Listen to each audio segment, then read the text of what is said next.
It is truly a pleasure and a privilege for me to welcome you to the first, I'm not going to say annual, I really promised it, the first College of Education Distinguished Alumni Awards dinner, an event that we hope and expect will become an annual tradition for our college.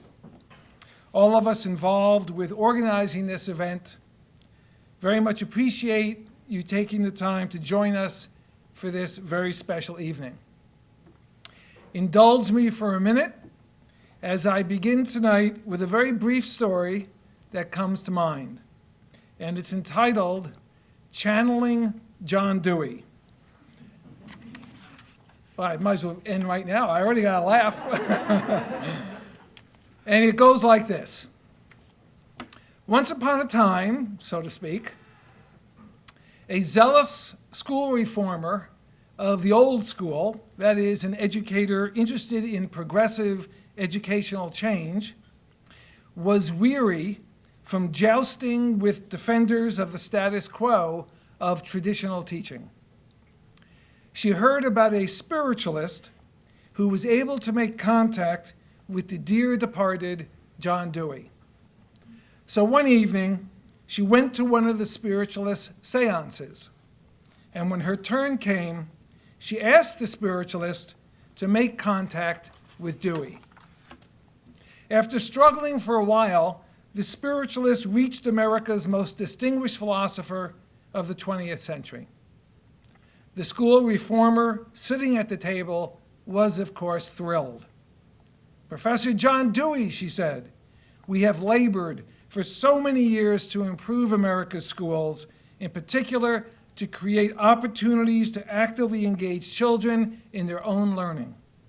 Please tell me how we can be more successful in creating the kinds of schools our children need and deserve." Professor Dewey hesitated a moment, and he replied, "Well, there is the natural way and there is the miraculous way. Which do you want?" The reformer, her idealism faltering, asked for the natural way. "The natural way," Dewey said, "would be for God to send down bands of angels to visit every single public school and transform them into places of true learning." "Good heavens," gasped the reformer. "What then is the miraculous way?" "Ah," said Dewey, "the miraculous way would be for the people to do it themselves." We are here tonight to celebrate and to honor three individuals who I think it is safe to say do it themselves. Individuals who have graduated from Kutztown University and from its College of Education, and who among the thousands of College of Education living alumni, as in 25,912, have been nominated and selected to achieve a Distinguished Alumni Award because of their extraordinary accomplishments during their careers. They represent our inaugural class of recipients, and as such, they will always have a very special place of honor for our college, our many alumni, and these awards. They have displayed exceptional dedication and tenacity and outstanding understandings and skills in their chosen work. We would like to think that their journey to excellence was perhaps at least partially facilitated many years ago by their experiences in Kutztown University's College of Education. We will hear more about our honorees and from our honorees during our awards ceremony after dinner. I want to take a few minutes first to welcome some specific individuals for joining us here tonight. I profusely apologize if I miss some folks who should be introduced at this time, or if I mispronounce your names. I've spent a whole lifetime pronouncing my last name for people, so I'm very sensitive about it. However, not necessarily that skilled. First, my College of Education colleagues who are here, and I'll ask them to stand when I call their names. Andy Gugalewski, you can stay standing. Jeannie Burnett, Andrea Harmer, Nicole Johnson, Tracy Keys, Kathy Kreitz, Deb Lynch, Carissa Picorni Golden, Dar Shenley, Michelle Sims, Terry Staller, Kathy Stanford, Cindy Stunkard, Tricia Walsh-Coates, and Carol Watson. Thank you all for being here.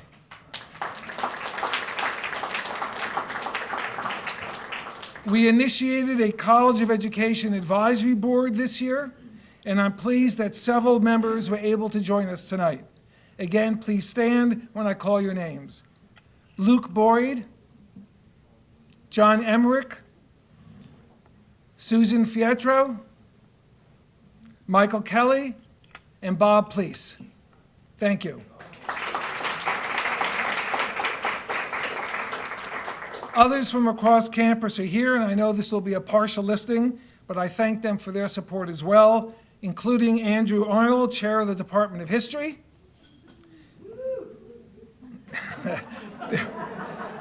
Wow.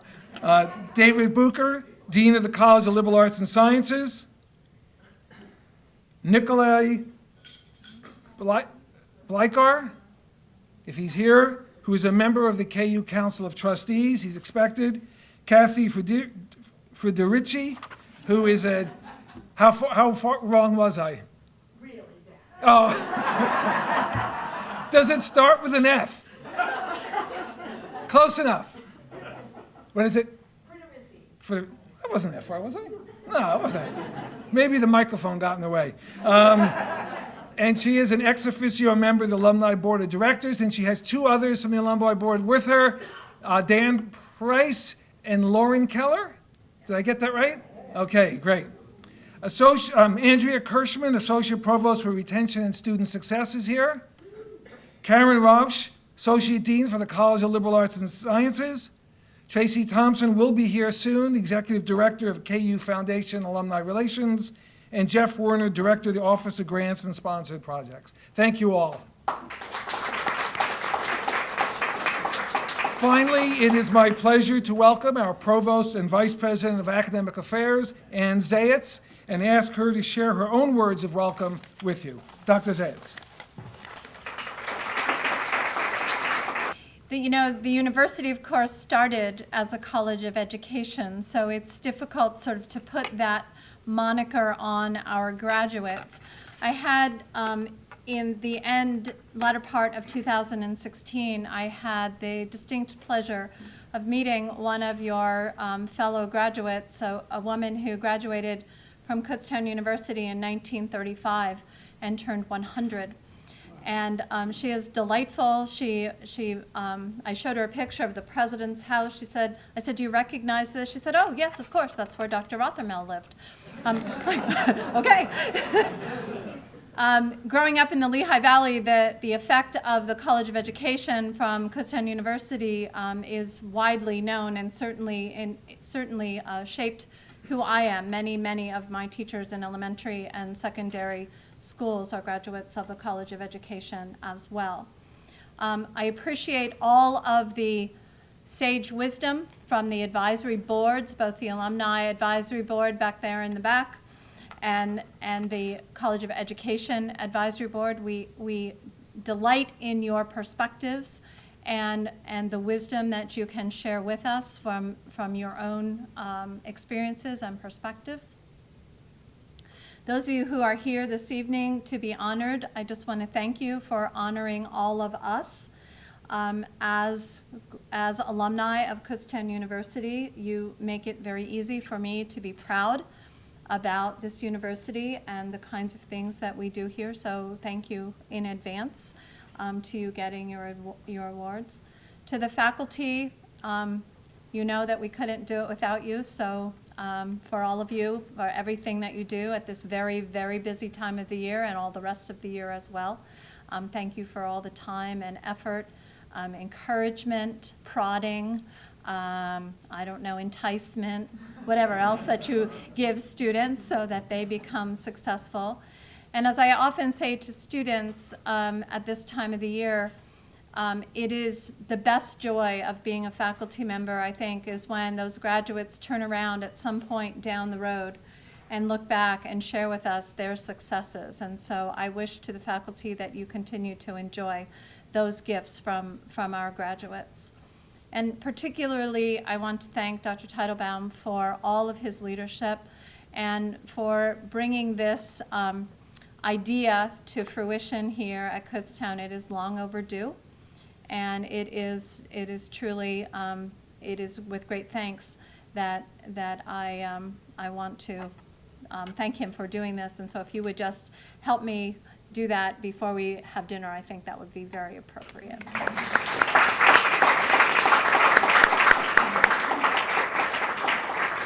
So the thing about being the provost is you don't get to tell jokes. That's something that deans do.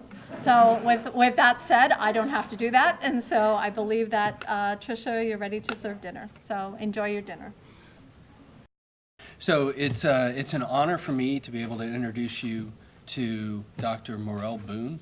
So, and you probably got to wonder how in the world I would know somebody who graduated from Kutztown University back in 1964. And my experience with Morell started about a decade ago when I was selected as the department chair for military science and leadership at Eastern Michigan University in Ypsilanti. So as I went through, and I've got all sorts of stuff here, but I wanted to really get at Eastern Michigan, so that you know, the Department of Military Science, ROTC, right, falls under the College of Technology. And so I first met Morell in 2007 when I arrived from Germany to begin my 3-year tour as the chair of that department. What most affected me during my transition was the way in which Morell treated me, an Army officer, as a member of his academic leadership team. I went to academic leaders' meetings. I think that may have been some kind of punishment, but okay. And Morell worked hard to get to know and understand our program and our eccentricities. Okay. Dr. Boone regularly participated in program activities, and the students appreciated his support. Where he distinguished himself was his desire to understand what the cadets experienced.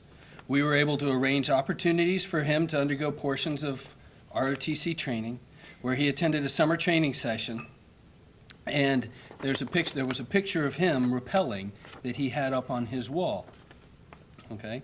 Now, the military uses rappelling to build confidence, and it's a challenging experience for 18 to 25-year-olds, let alone for a college administrator close to his 45th year after graduation from college. Right? What I think Morell brought back from that experience was an even greater appreciation for what we ask of our students. And he then applied that understanding to helping us with facility improvements and program improvements to be able to make the experience better and to provide greater support for our students. And students from that program have gone on, a number of them to success, and then on to graduate school at schools like Johns Hopkins, Georgetown, and the University of Michigan. So very exciting to me to have had that experience with him. But what I also wanted to read was a small section from his recommender, Ken Garner from Eastern Michigan University, who wasn't able to be with us today. And so he asked me to read this as well. In 1998, Dr. Boone hired me to work as his administrative assistant to help with the dedication ceremony for Eastern Michigan University's new library. He'd been involved in every step of the visioning and planning of the new library. He was given 3 weeks to prepare a first draft of a program statement for what was to become the Bruce Howley Library. The design process was fast-tracked, with architects being hired. His initial program statement, with a 30-year time frame, was changed by less than 10%. The construction budget was $41 million, with a technology budget of $6 million.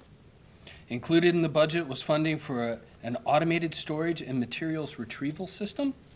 And it happened that this system, which was originally designed for manufacturing facilities, was the second one to be installed in an academic library. Utilizing the system provided space for books, other materials, staff, study spaces, and academic computing facilities. To me, he's not only a university administrator of extraordinary vision and acumen, he's also a mentor, a guide, a true friend, and an inspiration. Through his many efforts, Eastern Michigan University built the structures and developed the resources to prepare students for the 21st century job market and expanded the opportunities for technology-based learning on campus. From my vantage point, having known him for nearly 19 years, he's without equal as an administrator and professor committed to student success, and as a public-minded citizen who advocated for his university, his community, and those less fortunate than himself. Thank you, Morell, for playing so important a role in my professional development and for being a mentor and such a remarkable friend to me and so many others for so many years. And I can only echo those comments. So without further ado from me, I'd like to introduce you to Dr. Morell Boone.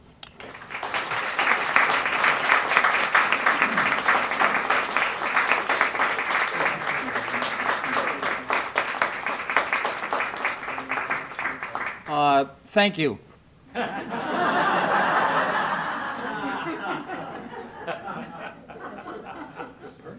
was short enough. Yeah, your 5 minutes, yeah, right. Hello, good evening. It's wonderful to be here. What an introduction. I figured it would be pretty good because I've known my friend David for the years that he mentioned. It was a pleasure helping him transform from his German experience to a Ypsilanti Greek experience and a campus. It was a pleasure. I'm humbled. Well, I suppose to say good evening first. Wait a minute. Good evening. All right. I want to thank my Kutztown friend, Dean Booker, and my nominator and friend, Dr. Ken Garner, who's back in Michigan working. I would like to start by thanking Dean Teitelbaum. Did I get it right? Yeah. When you have a first name Morell, you better be, you know. And I decided 2 years ago in mid-Michigan when I moved near MSU campus, I decided to go by Mo. So nobody mispronounces my name, except they do the curly thing, you know. And before that, Morell was a mushroom. So I went from being a mushroom to a curly. Anyway, so I'm thanking you and the selection committee and the provost, because without her, none of us would be here at this time. So who got me back to my alma mater after 53 years? I came here when I was 8. No. Anyway. Even though I haven't been back on campus since I graduated from the library education program, KU has always been, or I knew it as KSC, Kutztown State College, has always been a sweet spot in my mind and heart. My career began as a junior high school librarian at Penn Ridge Schools, my alma mater in Percy, Pennsylvania. After 50 years, I'm back in middle schools as a guest teacher in 3 K through 12 districts. I work 5 days a week. I go in at 7:30 in the morning. I come home at 3. I don't have to do any homework. I don't have to put up with any yogis, and I'm a happy camper. But it is ironic that I started out 2 years at Penn Ridge. I decided that the junior high school might not be my forte for a 22-year-old. And now at a 74-year-old, it's one hell of a place to be. The irony is I began in the junior high, and I'm ending up 50 years later in the middle school. In 1966, I headed off to Syracuse University. In 68, I earned an MLS from there, and I went for a short time to Hobart William Smith Colleges in Geneva, New York, and as an assistant professor librarian. Then back to SU as an instructor in the Emerging Library Information Studies College, and began my doctoral classwork. After another short time, I was recruited to be a university librarian at University of Bridgeport. 8 years, including a sabbatical to a year. I always choose places in the world. You find out the garden spots to holiday. Iran. What do you hear about Yemen? Well, anyway, in 1980, I finished a PhD in IDDE. It's instructional design or development. I never remember which came first because it doesn't matter. And evaluation, and began a 33-year Eastern Michigan University career. Along with my teaching and administrative duties, I served in 2 USAID basic education projects. I had no qualification, but what's new? So I was recruited, because I was the only one left standing, to become the chief of party in a basic $40 million basic education program in the garden spot of Yemen. And I also did a little consulting in Swaziland, sort of in South Africa. Not really, but located there. These are the cold facts of my career. What is more important to me, and the dean's time limit, is what I have contributed to academia and those organizations and students I have affected. Positively, I hope. When I think about where I have been, it's the people who have mentored me, and it's going to be tough. They're all no longer with us. Well, except these, anyway. But who have mentored me and those who I've mentored. Beyond my parents, there were 7 true mentors. Dwight Rist, Penridge High School, who took me from being an Aggie, believe it or not, with these hands, I could be a farmer. No, not really. From an Aggie for 2 years to 2 years being the Future Teacher Award at my graduation. That man did it. Then, next came Nicholas Stevens, Nicholas G. Stevens. If you look up Nicholas Stevens' obituary, you'll find, thank you, you'll find, I need a tissue more than, no, I got one. It's crying, I'm crying. But that's okay. Thank you. Okay. Well, anyway, boy, you got a good provost. You're very nice, thank you. So Nicholas G. Stevens, so you look up his obituary, if you don't have G, there's 5 of them, one in Florida, one in Ohio. Well, anyway, so I looked him up because I really didn't know when he left us. But he was the department head in library education from 1955 to 1977. So Nicholas Stevens. Roger Greer, who was my dean at Syracuse, and Don Ely, who was my mentor, and then President Ted Manning at the University of Bridgeport, and lastly, President John Porter and Provost Ron Collins at EMU. People. It's all people. This couldn't happen today if it wasn't for those. They happen to be men. Now, there were some fantastic women. Esther Willis here at Kutztown, Ruth Bonner here at Kutztown, Sarah Mack at Kutztown, and the other one I won't mention. But anyway, she was drinking a little too much. Beyond, really was, came in bruised every Monday. Beyond Ken Garner and David Bucher, it is impossible to name those who I might have affected and mentored. However, when I look back at my career, I see a theme emerging. Creating, designing, and implementing learning-centered facilities. I started a new library at Penridge Schools, then a dormitory library system that got really published all throughout the world as the first libraries in dormitories, and that would have been, 1967. So that really did happen, and I got some publications out of that. A new library at the University of Bridgeport, and finally my baby, the $46 million Bruce T. Halley Library at EMU. I won't go into the ARS, it'll save some time, but it's a 40-foot pit, and we can store 1 million items in that pit, which allows for 300,000 books on the shelves, and 36 study rooms, a complete academic computing and backup computing center with 44, when I left it, 44 terminals.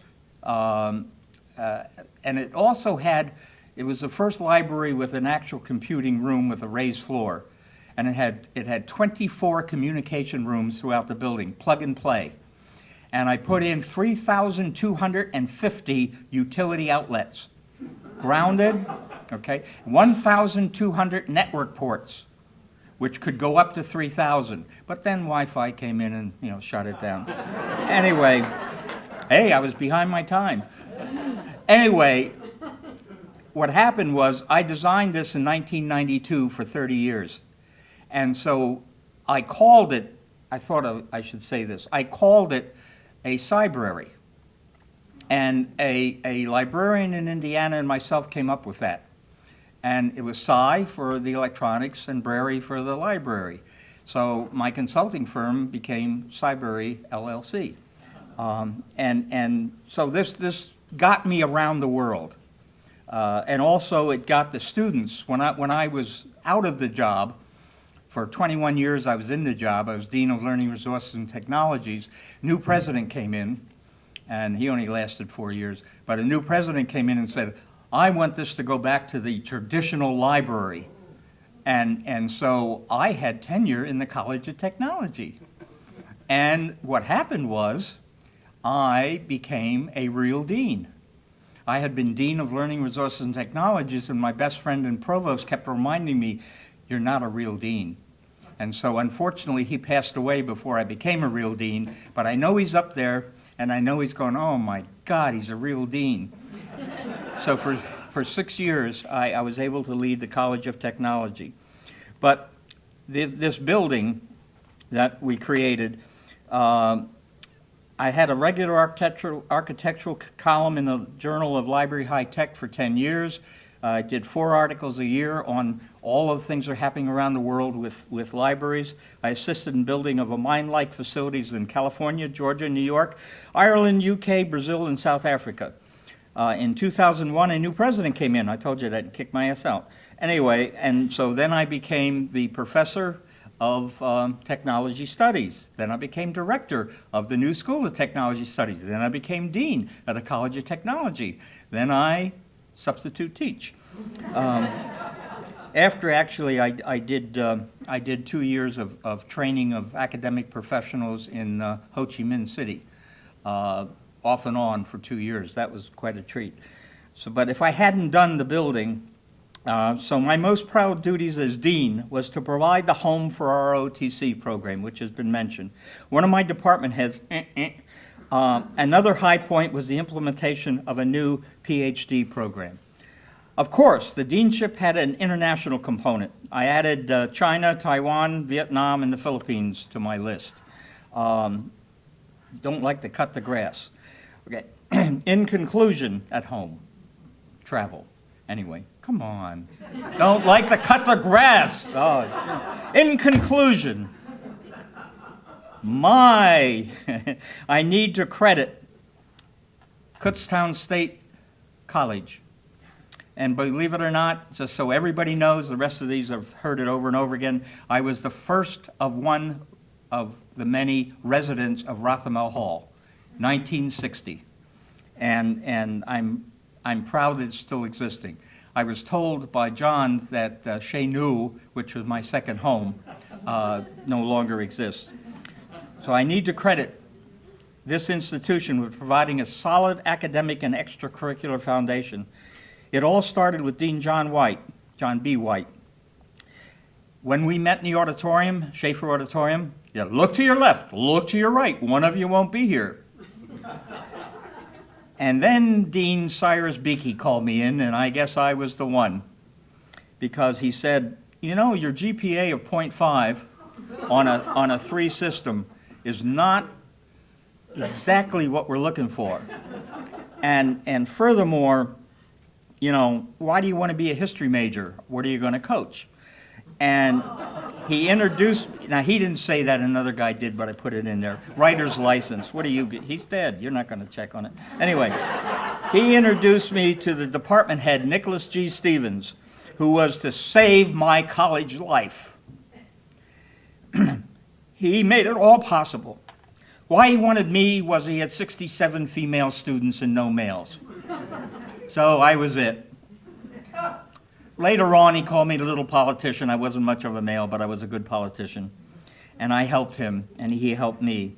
With his mentorship, I joined the program with determination, energy, and persistence.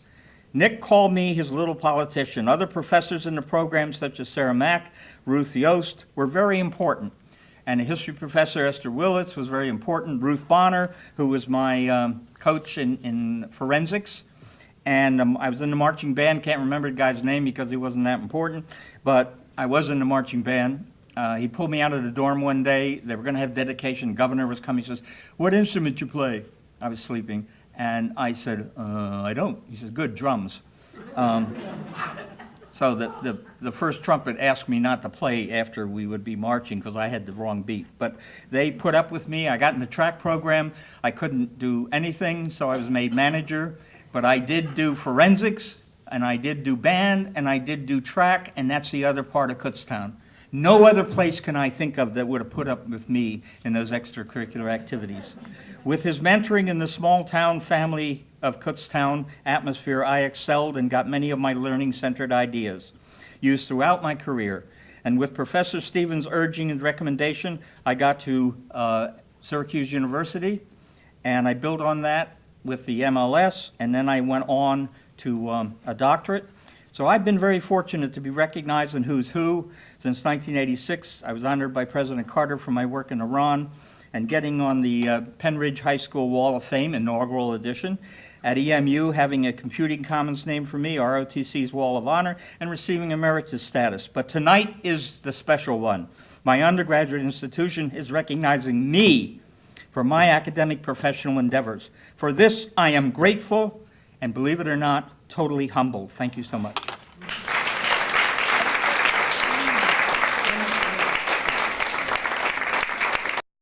Good evening. I'm speaking for myself and also for Ray Melcher, who was the co-nominator of CJ Rhoads. Ray has also known CJ for a very long time. He was here early this evening, and he did not want to have to leave, but he is the interim president of the Reading Royals professional hockey team, and only knew in the last week or so that they were going to be playing the 6th game of a 7th game series. They must win or they're eliminated from the playoffs tonight, so he had to leave to be back. About 15 minutes ago at 7 o'clock, the Reading Royals game started, so if they win, they'll play to win this round of the playoffs tomorrow evening. So I'm speaking on behalf of Ray Melcher, who again was here earlier this evening, and a longtime friend and mentor to CJ.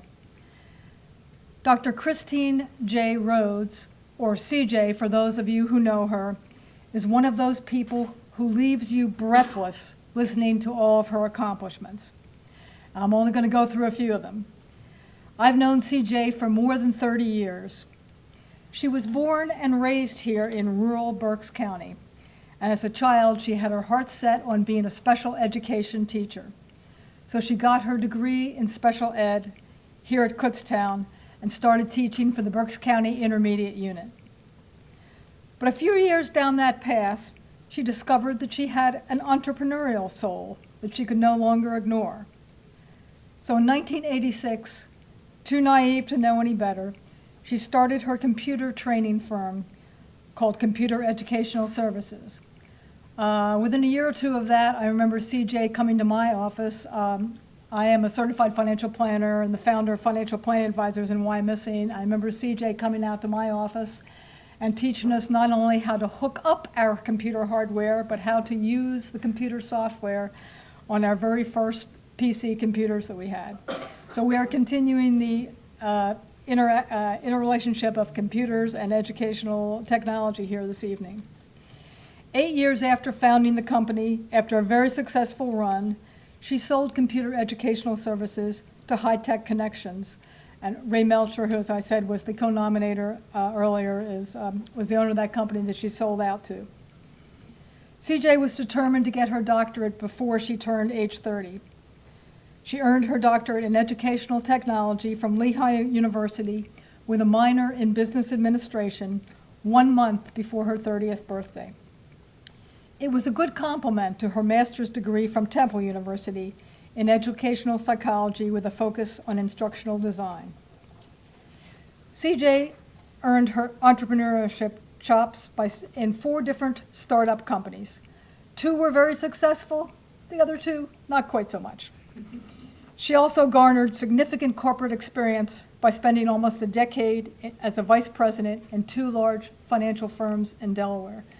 And one of her friends is here tonight that was very involved in her getting the banking job in Delaware. The reason she is back here with us at Kutztown happened the hard way. In 2002, CJ was involved in a very, very serious and tragic car accident where she was very badly injured. This forced her to dramatically curtail her consulting business because her injuries resulted in chronic severe pain, and afterwards she was not able to travel or drive any long distances. So she ended up back home here in Berks County after living in Maryland. A little bit after that, Eileen Hogan, who was then the dean of the Kutztown College of Business, suggested that she consider joining the faculty here. CJ found that she really loved teaching, doing research, and writing. She is a prolific writer and has authored 9 books. Her latest was Computer Applications and Business Information Systems with Xanadu Publishing. She has published almost 200 articles, including more than 12 in peer-reviewed journals. She is the series editor for the popular Entrepreneur's Guide to, a series of books for entrepreneurs, how-to books from Prager Publishers, and she completed the capstone book of that series, The Entrepreneur's Guide to Running a Business, Strategy and Leadership. In addition to her responsibilities as a professor here at KU, she runs a nonprofit organization called HPL 501c3 Institute that provides help and support for that HPL stands for Health, Prosperity, and Leadership, and the programs are now all over the world. They have 30 programs in dozens of states and 3 other countries, including Germany, Poland, and Canada. In her spare time, if you can imagine CJ having any spare time, she's also a 25-year veteran in the ancient Chinese martial art called Tai Chi. In 2009, she won the gold medal for the National Women's Push Hand Championship in Washington, D.C., although she's quick to point out that there wasn't a whole lot of competition. Most people practice Tai Chi for health, and few women consider Tai Chi a competitive sport. She did much better competing in Washington, D.C., though, than when she went to France for a competition. If you ask her, she'll tell you the story of going all the way to France to lose badly to a tiny Chinese elderly woman from the Bronx. CJ has won numerous awards through her career. In 2008, she was awarded the John P. Schellenberg Award for Excellence in Teaching. In 2014, she was named the top faculty researcher of the year by the KU College of Business. Her other awards include Pennsylvania's Top 50 Women in Business, the Athena Award from the Greater Reading Chamber of Commerce, and the Women of Influence Award presented by Lehigh Valley Business. I'm very proud to introduce my friend, Dr. CJ Rhoads, who is very deserving of this wonderful award.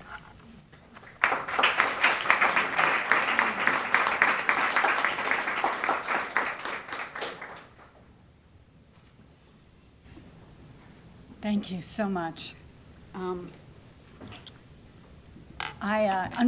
Nancy should have won the Athena Award this year. I nominated her for the Athena Award this year, and she also was one of the co-award winners with me of the Lehigh Valley Most Influential. So she has also been very honored, and I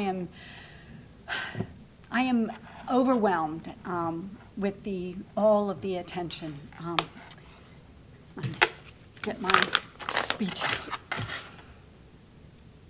As I pause in this moment in time, in this beautiful campus, in this fabulous town, in this wonderful country, on this great planet, in this immense universe, I am humbled. Of course, I also feel like a no-talent rock star who just had a #1 hit. But don't worry about if my head gets too big. It won't, because my family's here and they always remind me of all my failings. That's their job, Truly, I'd love to list all of the people who made this day possible. But I suspect you want to get home sometime before tomorrow. I will name quite a few later, but first I want to tell you a little bit about some of the important lessons I learned while I was a student here at Kutztown University. To set the background, I grew up in the 70s when pet rocks were all the rage. As a teen, I worked at a camp for mentally handicapped children called Camp Jolly, and I am a teacher, so I have props.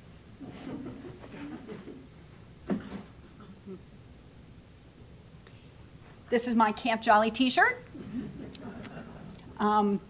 Actually, I was there for 13 years, so I have 13 of those. At Camp Jolly, we had to find extremely easy to do craft projects. And my favorite was the pet rock. See, you go out and you find a rock and you scrub it real good, and then you put those little googly eyes on it, and voila, you've got a pet rock. It was a very easy project. Even the very profoundly mentally handicapped children could scrub the rock and put on the glue on the eyes. You put it in a little cigar box and you add a little hay and you got a real treasure. So ever since then, I have washed rocks. Any rocks I find in my garden, I wash them. And I discovered that underneath the dirt and the grime, more often than not, I find an interesting rock. It's got a superb shape or a history or sometimes even a fossil. So, oops. There's the rock I found that has a real live fossil, according to Ed Simpson, to whom I took all my rocks. Sometimes they have a good combination, a beautiful combination of different kinds of rock in the same, and of course my pride and joy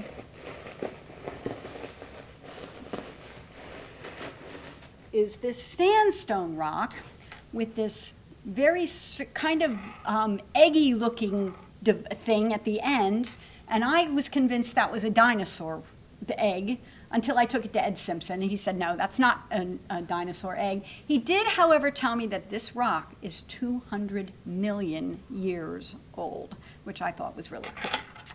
So I thought all my rocks were great. One of the things that, to get back to the lesson, one of the lessons I learned from my education here at Kutztown was that sometimes you have to scrub the rocks. 35 years ago, when I was a student here, I was just like one of those dirty, grimy, mud-filled rocks. I didn't start out with any advantages. My family didn't starve, but we certainly were very far from wealthy. I was smart, but I wasn't a genius. I had to pay my own way through school. And I didn't have many talents. I wasn't beautiful, I wasn't charming, and the fact was, I wasn't anything special. I was just another ambitious young person, right, wet behind the ears, trying to make my way in the world. When I started my first business in 1986, because I was a special ed teacher, and they gave me a computer in my first year and said, here, learn to use this computer, and I went and took a class and still couldn't figure it out, took another class, still couldn't figure it out, took a third class, still couldn't figure it out. Finally, my fourth class, I learned how to use the computer, how it to be useful to me, and decided to start a business to teach other teachers how to use the computer. That was the idea. And I found rock washers, lots of them. The first were David and Winnie Alcorn, Dan Cruz, all members of my church who encouraged me to start my own business. Then John Weidenhammer, who gave me a lot of advice, and Tony Grimm and Carl Erdman, who gave me my first real paid jobs. They knew somehow that if they washed off all the grime and the dirt, they might find an interesting rock underneath.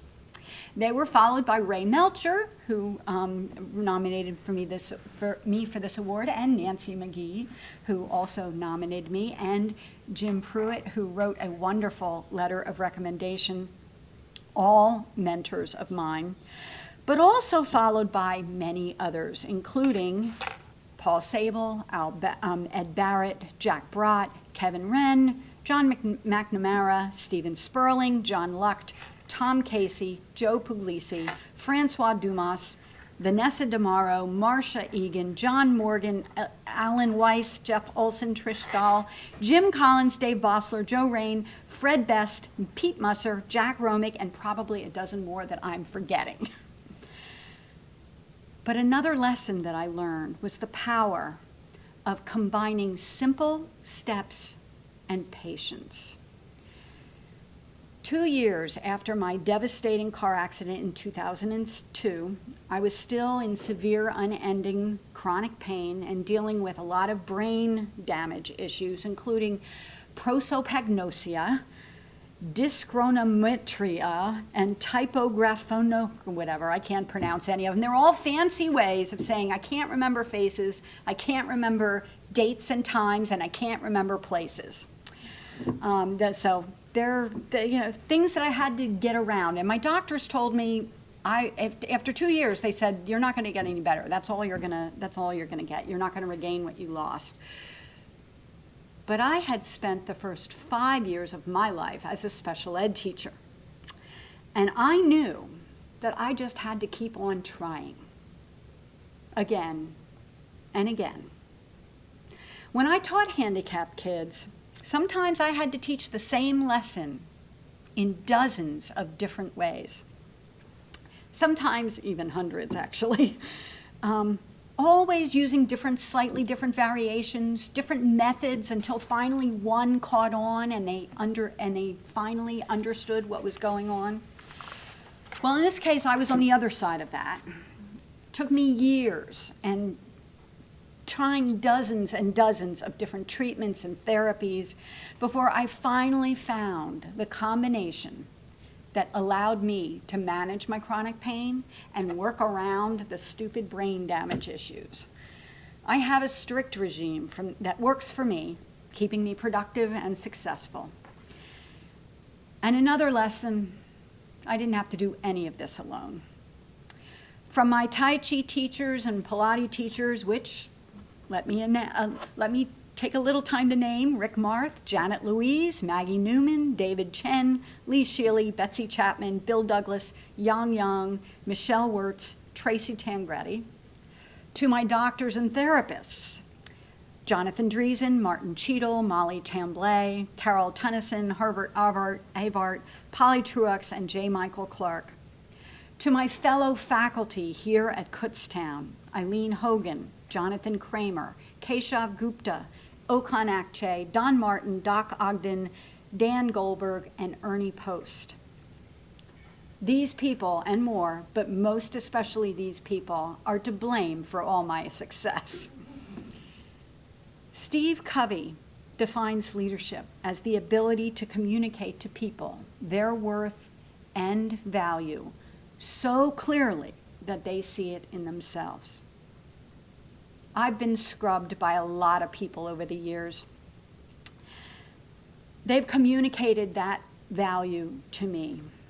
And I hope I can carry it forward. I'm not perfect.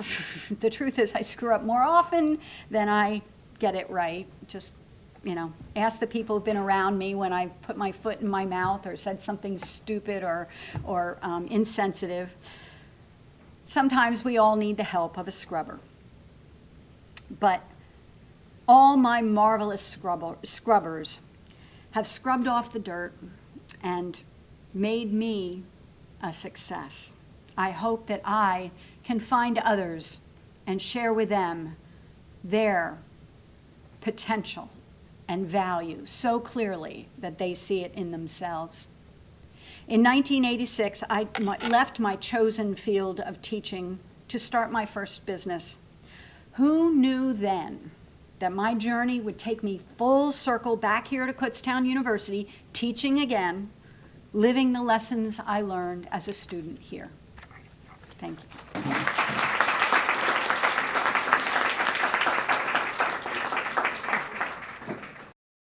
I'm very happy that our award recipient, Dr. Zimmerman's here, who left his wife on a sandy white beach in Florida to fly up here to this nice weather today. So I'm very happy that he made the trip. Dr. Zimmerman is more than deserving of this award. When I first got the email about this award and anyone wanted to nominate anyone, he immediately came to mind. He began his journey in visual impairments at Kutztown University and is always proud to be a KU alumni, no matter where his career has taken him. Since his graduation at Kutztown, his contribution to the field has been so extraordinary, and I'm not even going to be able to scratch the surface of what he has on his curriculum vitae. After receiving his undergraduate degree in visual impairments and elementary education at KU, Dr. Zimmerman had a desire to continue to learn about visual impairments and received his master's degree in orientation and mobility at Western Michigan University and his PhD at Vanderbilt University in special education, emphasis in research and blindness. In addition to coordinating the vision study programs at Pittsburgh University for over 20 years, Dr. Zimmerman found time to write many grants that directly help students with visual impairments, has published countless articles and book chapters, and has presented throughout the world on visual impairments. Dr. Zimmerman has consulted with many other universities to begin orientation and mobility programs and consulted at many agencies that directly provide service to students who are blind and visually impaired.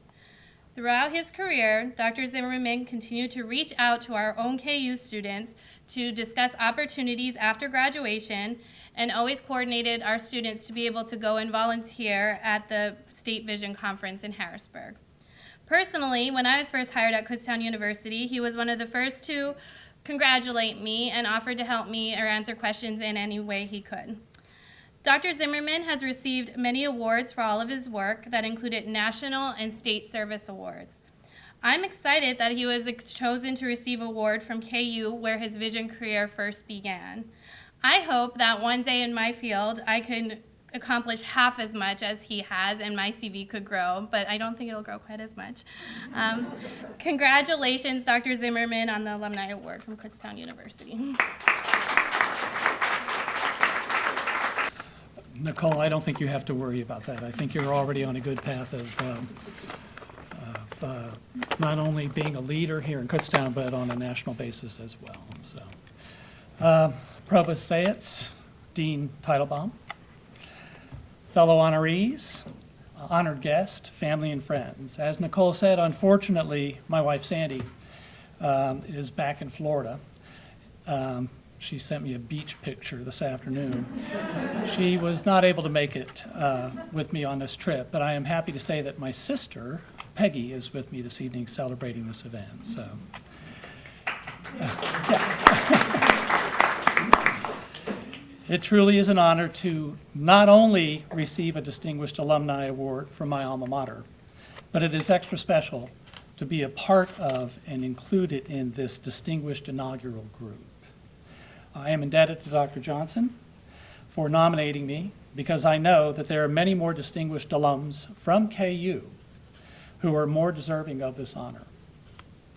For those of you who are not aware, the KU Vision program is very unique. There are only 3, possibly 4 other university programs that award undergraduate degrees in this field of blindness and visual impairment nationally.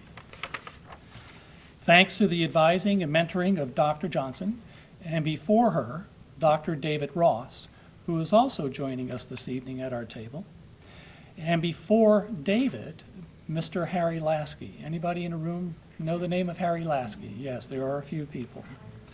Who was my advisor in the early 70s.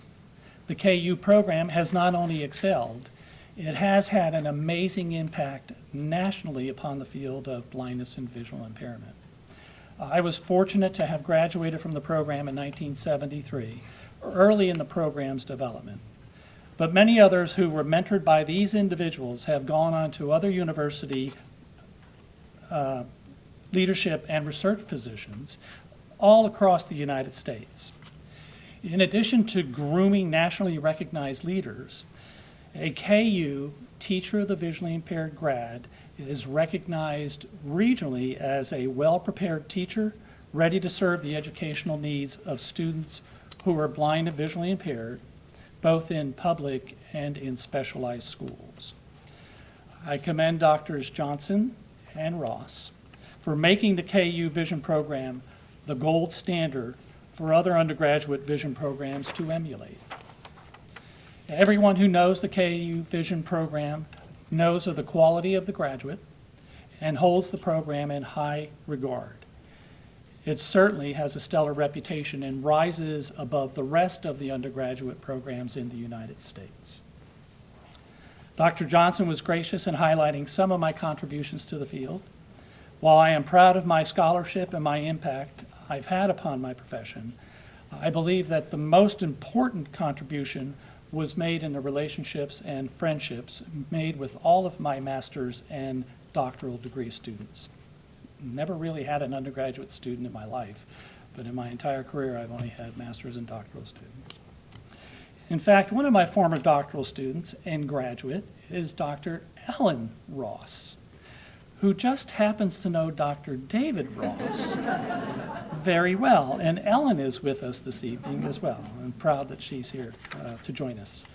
I enjoyed mentoring Ellen and the nearly 800 other master's and doctoral degree students I've had the pleasure to mentor during my tenure at Boston College, Vanderbilt University, and the University of Pittsburgh. Some of those students were KU grads who enrolled as master's degree students with me at Pitt. I've always had a special place in my heart for those KU students and enjoyed having them with us at Pitt. My days here at KU in the very early 70s, from what I remember, will always be remembered fondly, with great memories of faculties and friends. As previously mentioned, Harry Lasky was my advisor and mentor until I graduated in 1973. For those of you who know Harry, Harry was one of a kind who developed and then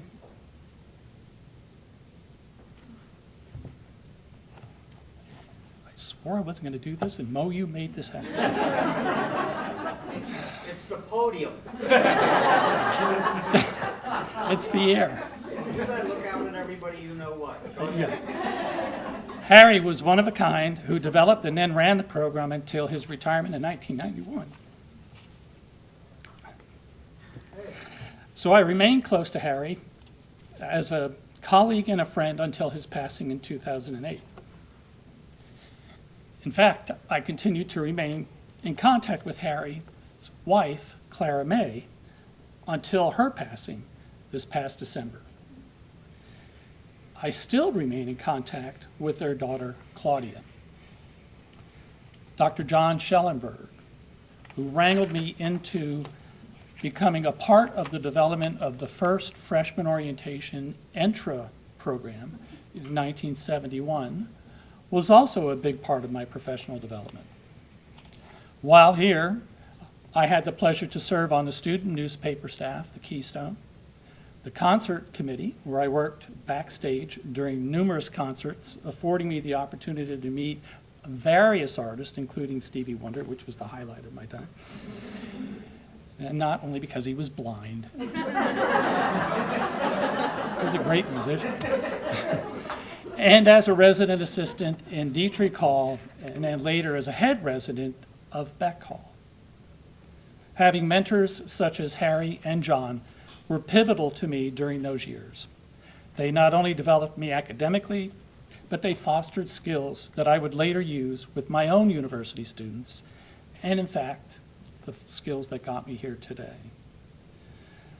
I have much to be thankful for in my career, but I owe a special debt of gratitude to KU for laying the foundation and preparing me so well professionally. I have nothing but fondness in my heart about my years here at KU and will always enjoy coming back home to my alma mater. Thank you again for this recognition and this honor.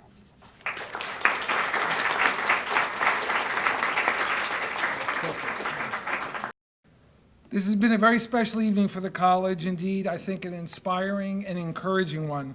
Being able to showcase our 3 distinguished alumni helps to remind us that when we send young people forward as graduates of this university and of this college, they may very well go forward and make extraordinary contributions in ways about which all of us at KU can truly feel great pride.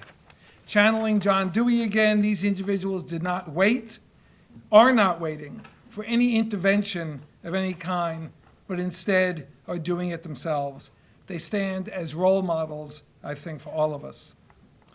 Please join me one more time, congratulating the 3 recipients of our award.